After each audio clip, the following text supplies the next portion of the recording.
Il y a un article qui est paru dernièrement, en tout cas plusieurs articles, et une annonce de Microsoft qui a beaucoup fait parler d'elle dans le monde de la santé.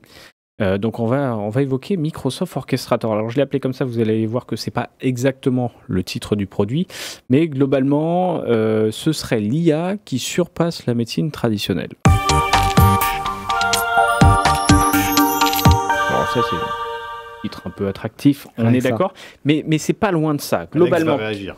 Ouais, Alex, vas-y, on est là. Et non, avec grand plaisir. Et du coup, donc Microsoft Orchestrator. Alors derrière ça, en réalité, le nom s'appelle Microsoft AI Diagnostic Orchestrator, aussi appelé MAI-DXO. Alors en fonction de si vous êtes plutôt muskien, appelez vos enfants avec des acronymes un peu dans tous les sens ou pas, vous choisirez le nom qui vous va. Moi je l'ai appelé Microsoft Orchestrator. Bien, hein. Voilà.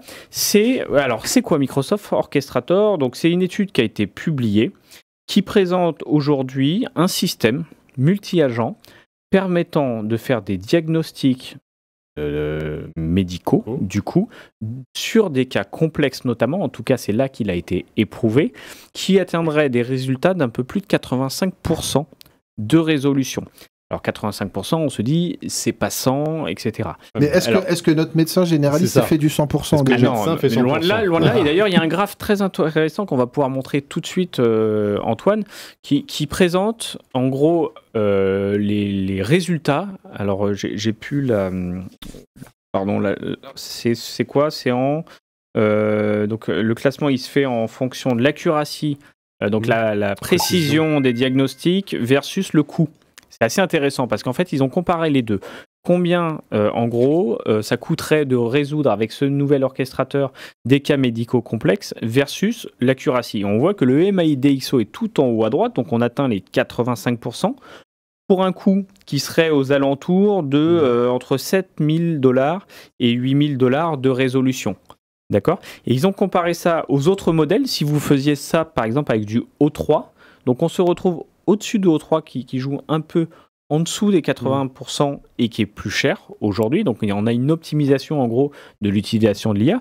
Et surtout, on compare ça à la petite croix rouge qui est en bas à droite, qui est un panel de 20 médecins de seniorité différentes qu'ils ont utilisé pour résoudre ces mêmes cas.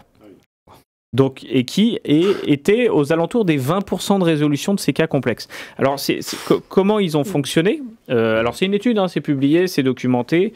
Ça a été paru dans le magazine New England Journal of Medicine. Donc, voilà, ça fait partie, aujourd'hui, beaucoup de publications officielles dans Nature et autres qui sont faites. Donc, c'est vraiment à l'état de recherche aujourd'hui, pour le rappeler. Hein, c'est proposé par les équipes de Microsoft Research.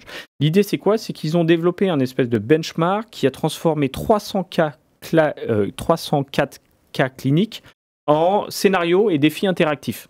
Donc l'idée, c'est de pouvoir avoir en face de nous un médecin qui va formuler des questions, qui va être capable à un moment de prescrire des examens, et quand les examens seront prescrits, on reçoit des résultats.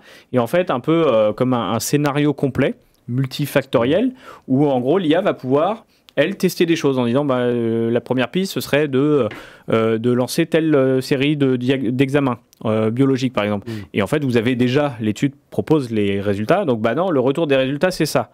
Ok, donc si c'est ça, on va peut-être apprendre telle approche.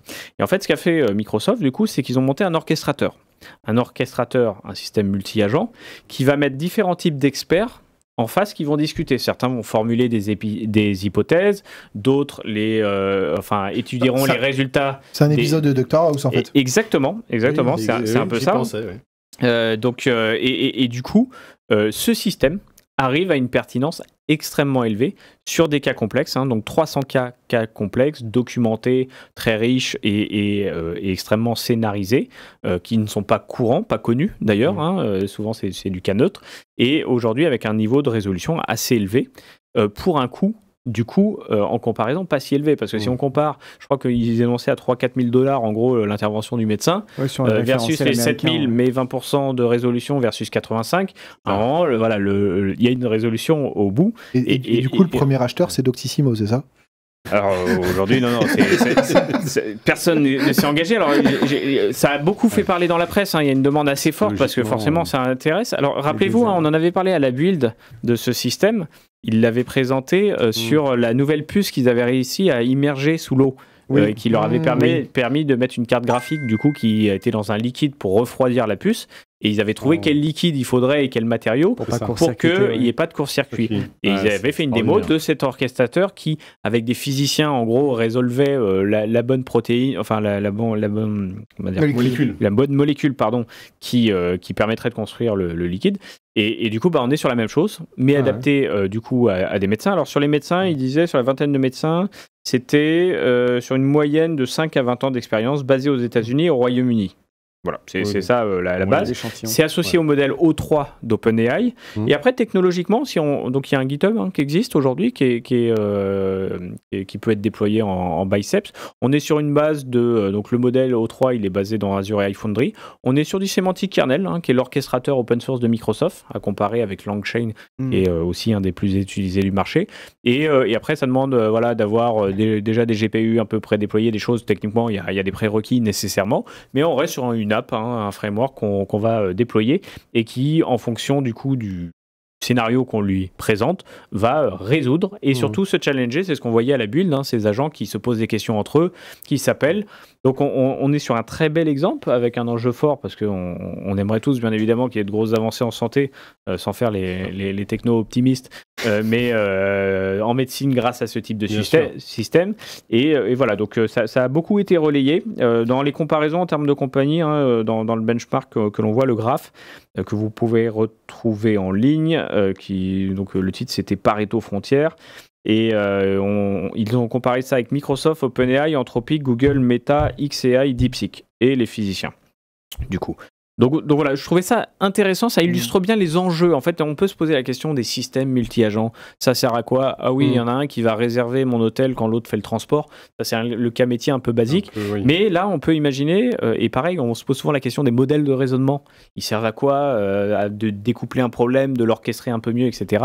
Là, on voit que ces modèles de raisonnement peuvent être la base d'une grosse orchestration multidisciplinaire avec des agents spécialisés pour une résolution de cas complexes et c'est souvent ça que ça vise, la résolution de cas complexes.